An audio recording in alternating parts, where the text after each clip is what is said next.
কিছু সংখ্যক লোক রাসূলের জামানায় এসেছিলেন। আপনি সূরা হুজরাত পড়ে দেখেন 14 নম্বর আয়াত, ক্বালাতিল আ'রাবু আমান্না কুল লাম তু'মিনু ওয়ালাকিন কুলু আসলামনা। কিছু লোক মুসলমানের ভেষ ধরে রাসূলের কাছে আসছে, এসে বলে, ও মুহাম্মদ, আল্লাহ মাফ করুন, সাল্লাল্লাহু আলাইহি ওয়াসাল্লাম, এই যে আমরা ইসলাম গ্রহণ করছি, আপনি আমাদেরকে কিছু সাহায্য করেন। মানে তার ইসলাম গ্রহণ যে বলতেছে, উদ্দেশ্য কি?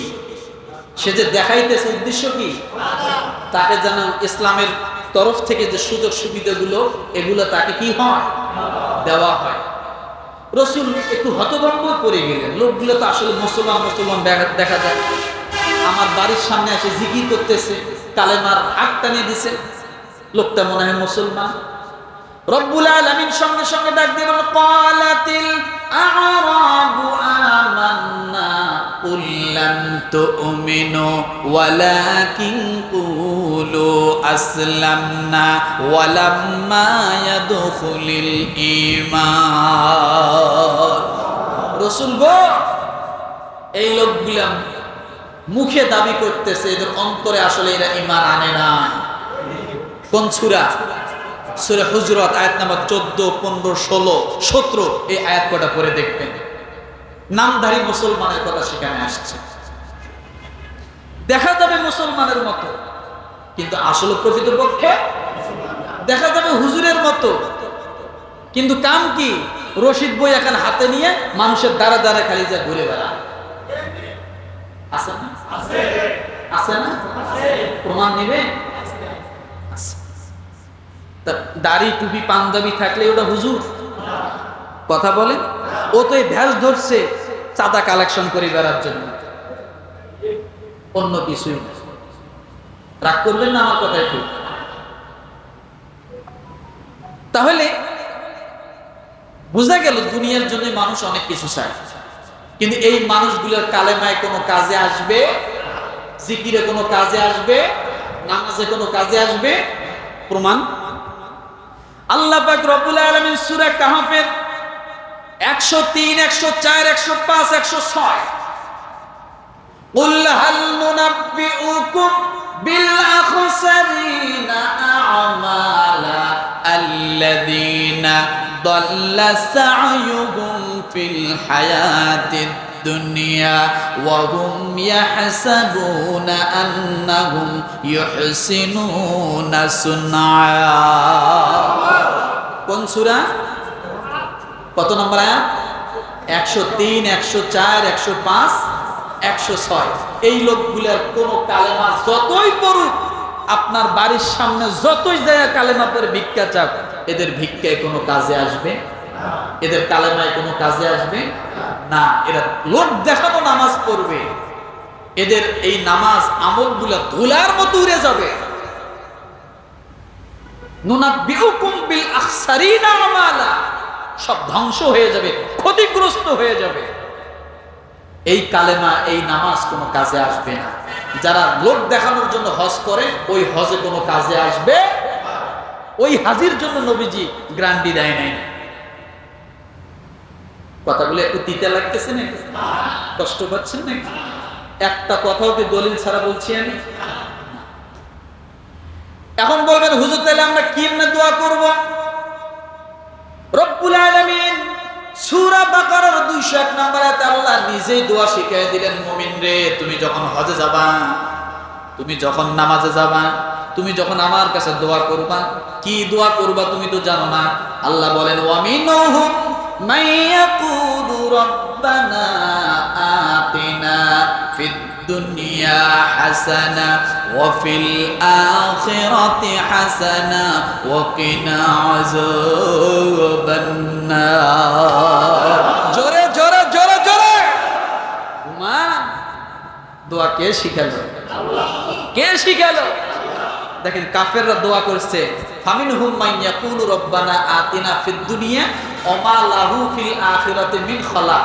আর আল্লাহ দোয়া শিখাচ্ছেন, রব্বানা আতিনা ফিদ দুনিয়া হাসানা ওয়া ফিল আখিরাতি হাসানা ওয়া কিনা আযাবান নার। সুবহানাল্লাহ, সুবহানাল্লাহ। আল্লাহ কি দোয়া শিখাচ্ছে জানেন?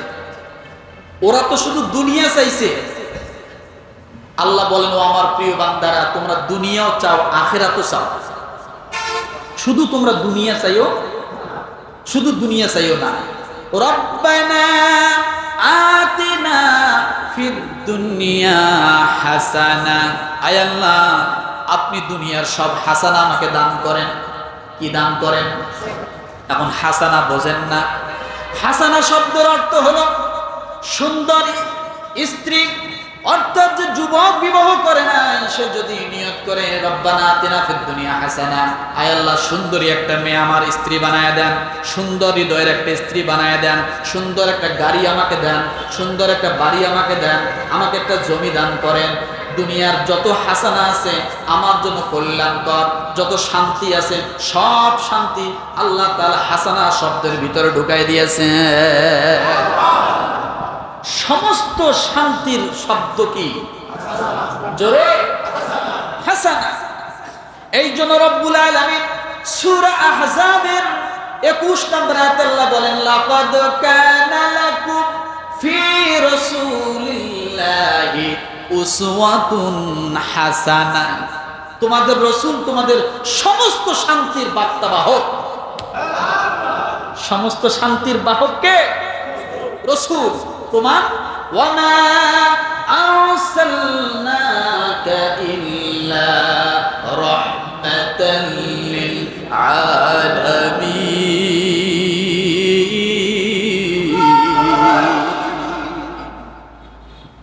আর কত দলিল দিব? আর কত দলিল লাগবে? আল্লাহ বলেছেন তোমাদের রাসূল তোমাদের জন্য উত্তম আদর্শ, তোমাদের রাসূল তোমাদের জন্য শান্তি, তোমাদের রাসূল তোমাদেরকে যা বলে তা যদি তোমরা মানতে পারো তোমাদের জন্য কি? তোমাদের জন্য শান্তি, উত্তম আদর্শ। সূরা আহজাব আয়াত নম্বর 21। এখন রাসূল যে আমাদের জন্য শান্তি, এর প্রমাণ কি?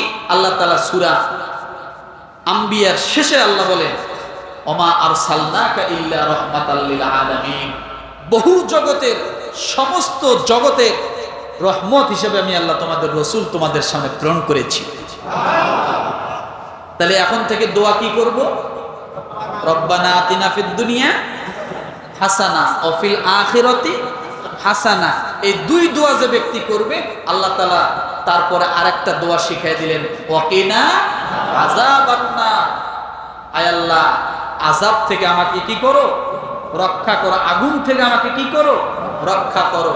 এই দুই দোয়ার সারমর্ম হলো ওয়াকিনা আযাবান নার। আপনি যদি দুনিয়াও শান্তি চান, আখিরাতেও শান্তি চান, তাহলে দুনিয়া যদি আপনি শান্তি পান, আখিরাতেও যদি আপনি শান্তি পান, ওয়াকিনা আযাবান নার হয়ে যাবে। অর্থাৎ আপনার জন্য আগুন, জাহান্নামের আগুনটাও কি হবে? আপনার থেকে মুক্ত হয়ে যাবে। কবরের আযাব থেকে আপনি মুক্ত পাবেন, জাহান্নামের আগুন থেকে মুক্তি পাবেন। তাহলে এই জন্য হাদিস সাহেবরা এই দোয়াটা বেশি বেশি করে কাবার নিকটে যায় পড়ে। আল্লাহ নিজে দোয়া শিখিয়ে দিয়েছে। যত সমস্যা হোক না কেন আপনার জীবনে আপনি এই দোয়াটা পাঠ করবেন। এটা আল্লাহ সরাসরি দোয়া শিখিয়ে দিয়েছেন সূরা বাকারা আয়াত নম্বর 201। পারবো?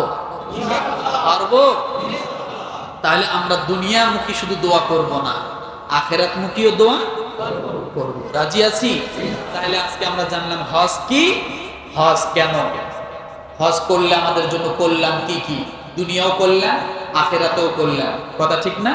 এবং অনেক ফজিলত আমরা পাবো। এক নাম্বার, আমরা আমাদের জীবনের গুনাহ মাফ হবে। যে ব্যক্তি সত্যিকার ভাবে খালেস নিয়তে হজ করবে, আল্লাহ তাআলা তাকে দুনিয়ার জমিনে গরিব বানাবেন না। মনে থাকবে, আল্লাহ তাআলা আমাদের সকলকে যতটুকু কথা শুনলাম এই কথাগুলোর উপরে আমল করার তৌফিক দান করুক। আমিন। ওয়া আখির দাওয়ানা আনিল হামদুলিল্লাহি রাব্বিল আলামিন।